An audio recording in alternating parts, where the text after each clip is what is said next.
আসসালামু আলাইকুম। নতুন রেসিপি নিয়ে আমি আবারও হাজির হয়ে গেলাম আমার চ্যানেল সোনিয়াস রেসিপিতে। আমার আজকের পর্বে তৈরি করে দেখাবো ম্যাঙ্গো আইসক্রিম। ঘরে থাকা খুব সামান্য উপকরণ দিয়েই তৈরি হয়ে যাবে এই ম্যাঙ্গো আইসক্রিম, তাও আবার কোনো রকম ক্রিম বা কনডেন্স মিল্ক ছাড়াই। তো এই আইসক্রিমটা তৈরি করার জন্য আমার লাগবে দুটো পাকা আম। তো আম দুটোকে আমি প্রথমে ভালো মতো করে ধুয়ে নিয়েছি, এরপর এটাকে আমি ছোট ছোট পিচ করে কেটে নিচ্ছি। এই ছোট ছোট করে কেটে নিলে হবে কি, যখন ব্লেন্ডারে ব্লেন্ড করব তখন খুব স্মুথ একটা পেস্ট তৈরি হবে। তো এই যে আমার সবগুলো কাটা হয়ে গেল।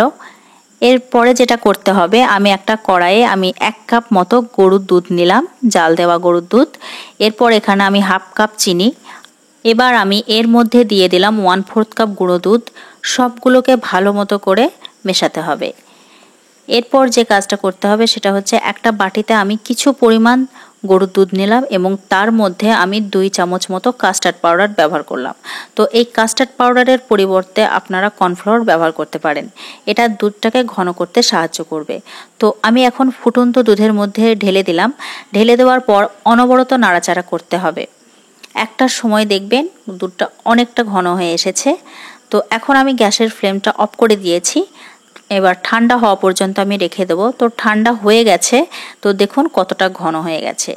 এটা বলতে পারেন কনডেন্স মিল্ক তৈরি হয়ে গেল বাড়িতে। তো যাদের বাড়িতে কনডেন্স মিল্ক নেই তারা কিন্তু এভাবে করেই তৈরি করে নিতে পারেন কনডেন্স মিল্ক। তো এবার এই দুটোকে আমি একসাথে ভালো মতো করে ব্লেন্ড করে নেব।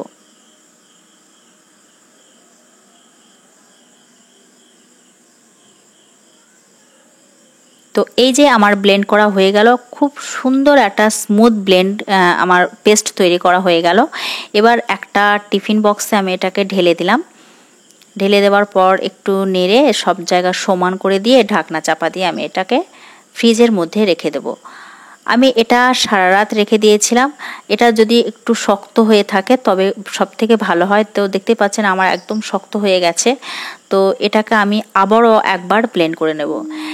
এটা যখন আপনি 2 বার ব্লেন্ড করবেন তখন কিন্তু আইসক্রিমটা অনেকটাই ফ্লপি হবে আর এর ভলিউমটাও অনেকটা বেড়ে যাবে।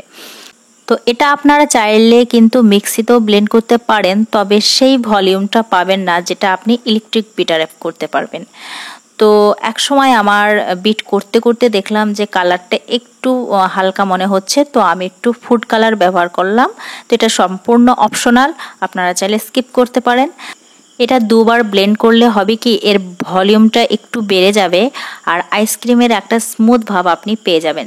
তবে ক্রিম ব্যবহার করলে যে ভাবটা আসবে হয়তো সেরকম না, কিন্তু তার কাছাকাছি যাবে, সেই রকম একটা টেক্সচার আপনি পেয়ে যাবেন। আপনারা লক্ষ্য করবেন যখন আমি প্রথম টিফিন কৌটাটায় রেখে দিয়েছিলাম টিফিন বক্সে, তখন কিন্তু একটু খালি ছিল। তো এখন দেখুন সম্পূর্ণ ভরে গেছে, আবার একটা কাপেও রেখে দিলাম। তো এবার আমি কিছু কেশর এবং পিস্তা বাদাম ছিটিয়ে দিলাম। আর এটা কাপটাকে আমি একটা ফয়েল পেপার দিয়ে মুড়িয়ে তারপর একটা স্টিক দিয়ে আমি দুটোকেই ডিপ ফ্রিজে রেখে দেব। তো এটা আমি সারা রাত রেখে দিয়েছিলাম, পরদিনকে আমি বার করেছি।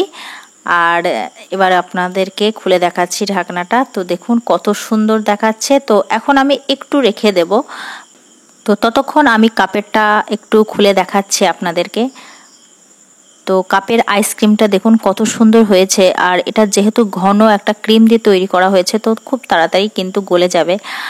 এরপর আমি এই যে টিফিন বক্সেরটা এবার আপনাদেরকে কেটে দেখাচ্ছি। তো যেহেতু আমার আইসক্রিমের স্কুপ নেই, আইসক্রিম তোলার যে স্কুপগুলো হয় সেটা নেই, তো আমি ছোট চামচ দিয়ে এটাকে কেটে দেখাচ্ছি আপনাদেরকে।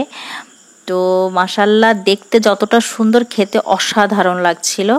তো আমার রেসিপি যদি আপনাদের ভালো লেগে থাকে অবশ্যই লাইক, শেয়ার, কমেন্ট করে জানাবেন। আর আপনারা বাড়িতে অবশ্যই এটা ট্রাই করে দেখতে পারেন। আজ এই পর্যন্তই, সবাই ভালো থাকবেন।